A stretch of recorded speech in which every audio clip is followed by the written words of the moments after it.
Hi guys, welcome to today's tutorial. Today we'll be looking at indices. Alright, now we'll be looking at the various laws and indices and their application.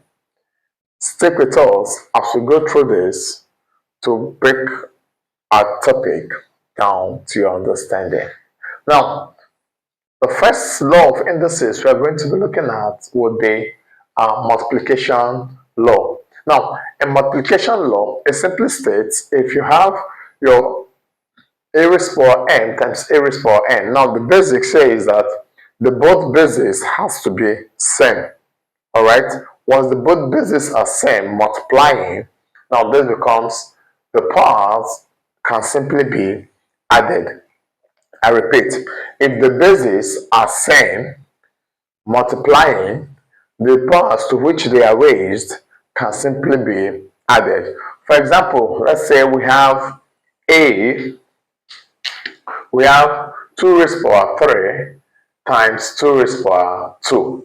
Alright, now this would simply be 2 raised power 3 plus 2, which gives us 2 raised power 5. Now, if we should expand this as 2 times 2 times 2 for this, times 2 times 2 for this. Counting it, you see we have 1, 2, 3, 4, 5. This brings us to 2 raised power 5. So that's how the law came about, that if we have both in same basis, alright, that we can simply add the powers to which they are raised.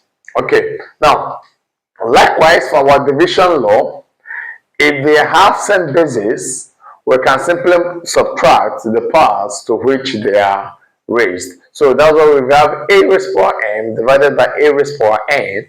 It becomes a raised power n minus n. Now, if we have this as division, this becomes minus, which brings us to 2 raised power 1. Now, example, if we have 2 times 2 times 2 divided by 2 times 2, 2 will cancel 2, 2 will cancel 2, leaving us with 1. So this gives us 2 raised power 1. So that's why we have it as a raised power m divided becomes our subtraction. Now, if we look at our next law, which talks about the power law, okay, it simply talks about that the power to which it is raised can be multiplied. Now, we have a raised power m all raised to power n. Now, it simply means that our a is multiplied by the both powers. Now, this we have as 2 raised power 3 raised power 2. So this becomes 2 raised power 3 times 2, which is 2 raised power 6. Okay, so that's what that law talks about. Now, our general law in maths that anything raised power 0 is 1 is our 0 law. Okay, now the next we are looking at is a negative index law. Okay, a negative index law simply talks about that whenever any letter or number is raised to the power of a negative, it's simply 1 over the positive of that number. Okay, so if we have 2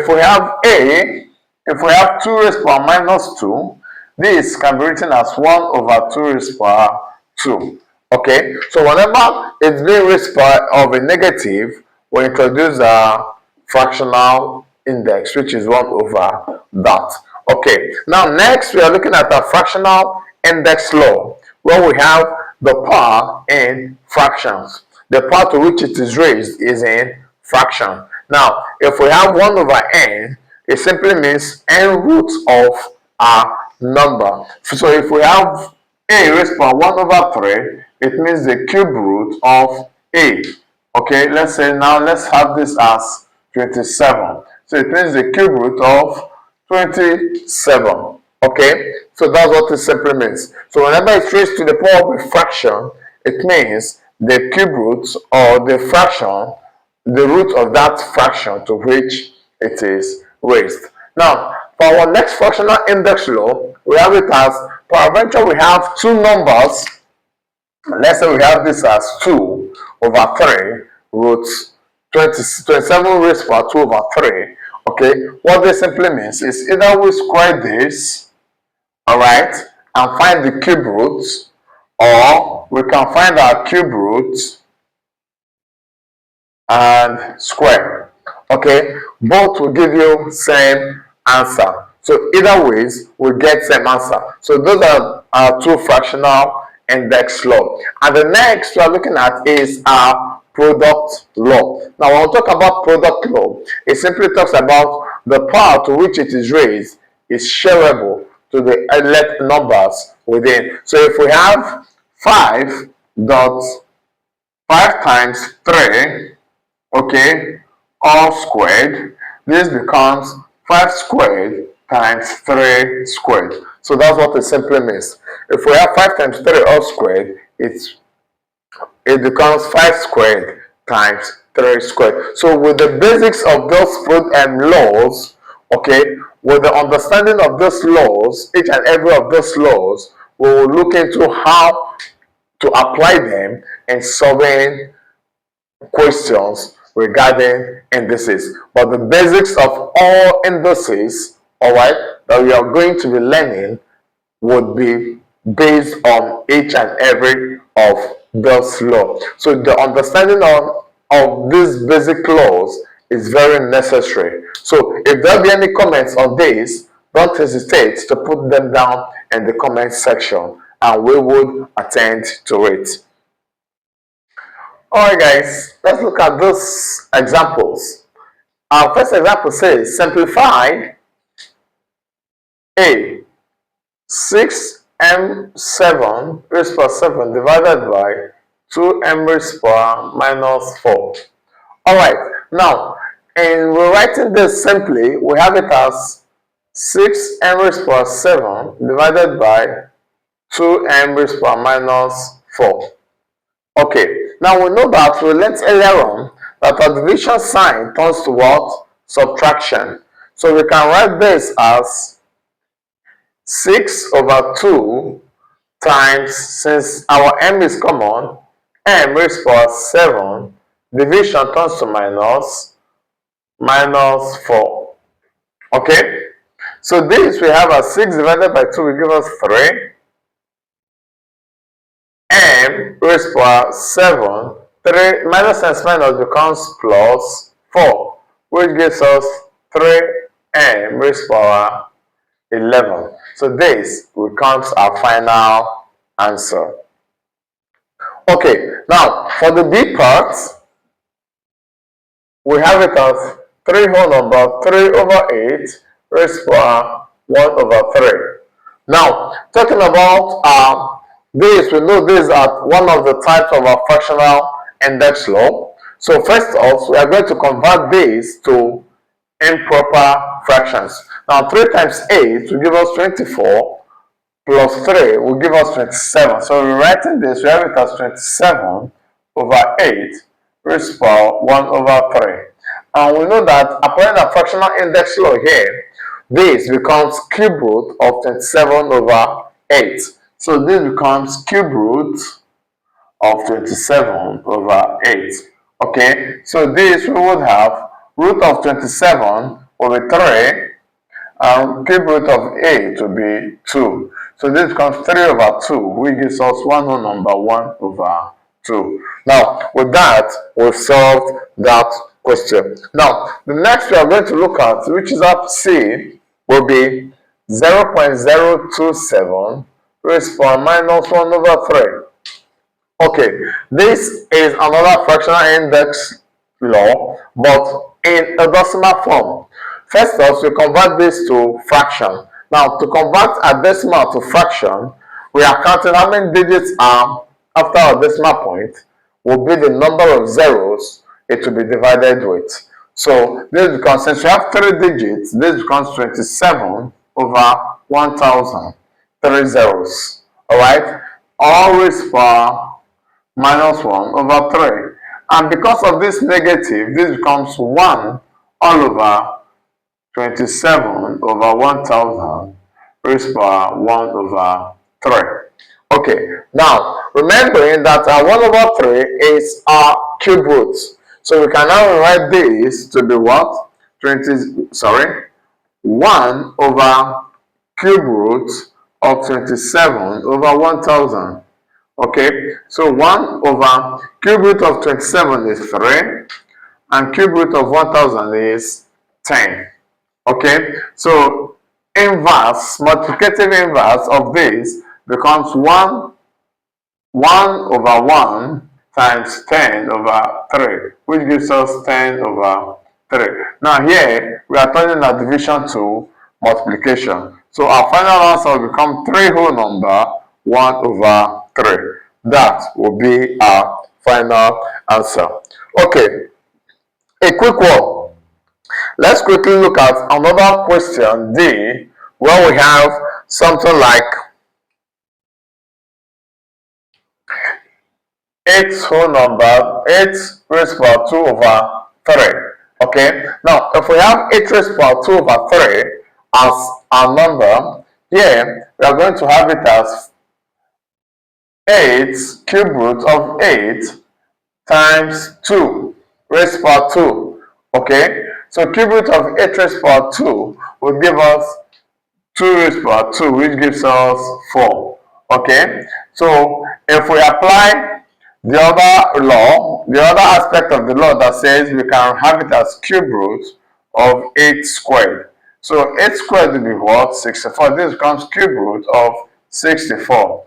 And cube root of 64 will still give us 4. So that's why I said earlier on that either any of this application should still give you same answer. Alright, stick with us as we look into proceeding to more difficult questions on indices. If there are any questions, put them down in the comment section.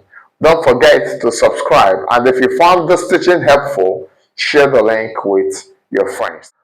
Okay guys, let's analyze this question. It says given that 9 times 3 raised to power 1 plus x equals 27 raised to power minus x, we should find the value of x. Okay, now in doing this, we'll be breaking this down to the powers of 3. This becomes 3 raised to power 2, which is 9, times 3 raised to power 1 plus x equals 3 raised to power 3 minus x.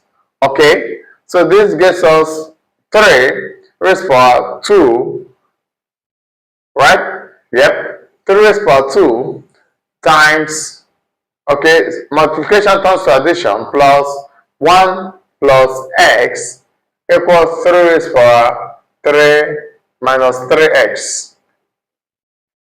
Okay, here we have it as 3 raised to power 3 plus x equals 3 raised to power minus 3x. Now equating our basis, we have 3 plus x equals minus 3x. Okay, keeping it positive, negative crossing over, okay, and negative crossing over will become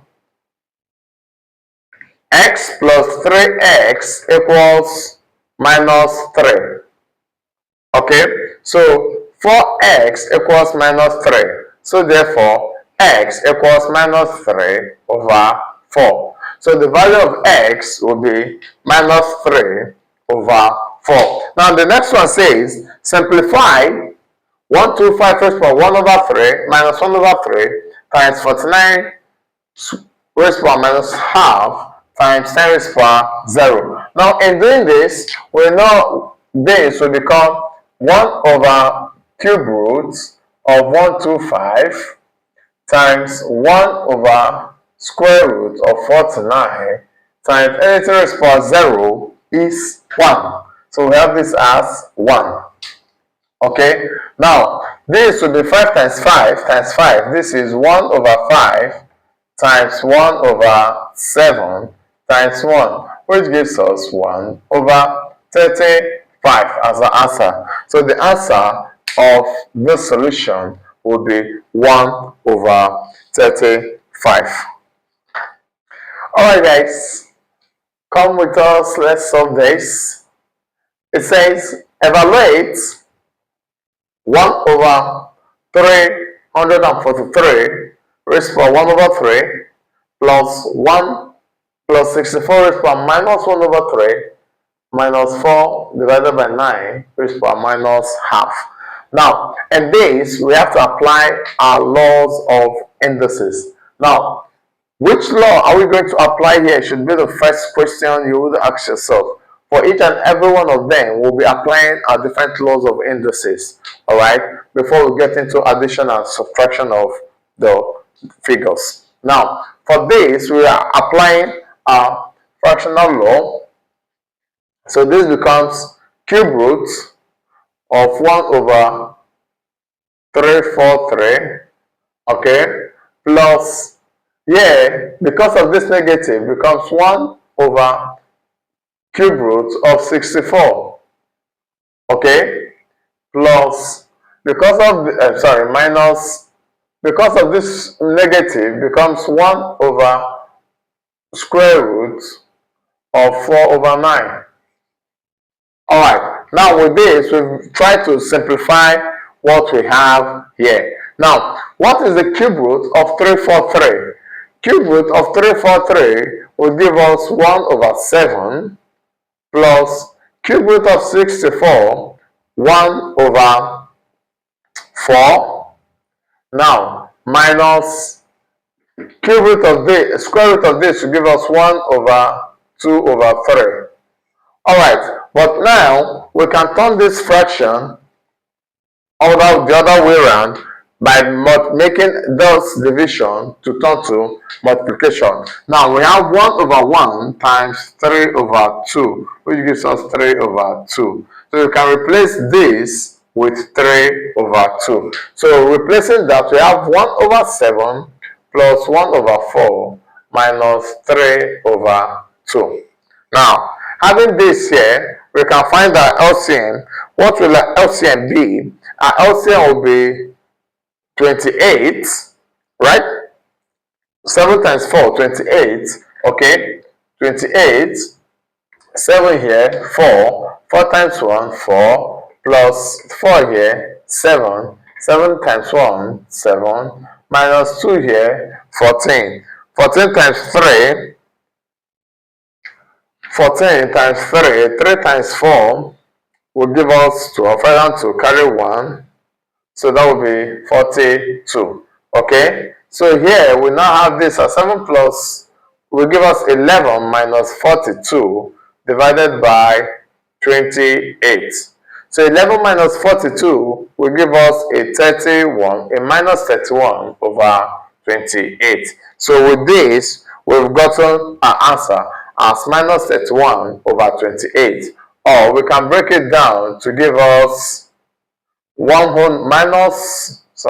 minus 1, remember 8, 29, 30, 31, 3 over 28. So this we have as our final answer, minus 1 whole number 3 over 28. Now, to our next question, it says we should simplify 3 raised to the power 5n times divided by 9 raised to the power 1 minus n times 27 raised to the power n minus. Now, in all this, we can see that they are in different figures. So what we are going to do here is to put them in same basis. Okay, now we know that 9 1 minus n raised to the power 1 minus n can be rewritten as 3 raised to the power 2. 9 can be written as 3 raised to the power 2 bracket 1 minus n. Okay, and 27 n plus 1 can be rewritten as 3 raised to the power 3 bracket n plus 1. Okay, so replacing each and every of this with this, we have this now as 3 raised to the power minus 5n all over 3 raised to the power 2 bracket 1 minus n times 3 raised to the power 3 bracket n minus 1. Okay, opening up these brackets, we have it as 3 raised to the power minus 5n all over 3 raised to the power 2 minus 2n times 3 raised to the power 3n minus 3. Okay, now we can turn this division to subtraction and multiplication to addition. Okay, now in doing that, we now have this as 3 raised to the power minus 5n Division turns to multiplication. Minus 2 minus 2n, okay, plus 3n minus 3. Okay, now we have equated all our bases. Okay, it should be plus n, sorry. Okay, now, okay, since our bases are now equated, okay, we can now solve all this. This becomes 3 raised to power minus 5n minus 2 plus 2n plus 3n plus 3. Okay, so from here, we can collect our like terms. Collecting our like terms, this becomes 3 raised to power minus 5n, okay, plus 5n minus 2 plus 3. So this cancels this, leaving us with answer as 3 raised to power 3 minus 2 will give us 1. So our answer would be 3 raised to power 1 as our answer. And 3 raised to power 1 is same thing as 3. Okay. Alright guys. With this, we've come to the end of today's tutorial. If there be any questions or comments, put them down in the comment section below and we'll surely attend to it. See you guys in our next class. Don't forget to subscribe and share this link with your friends. Thank you.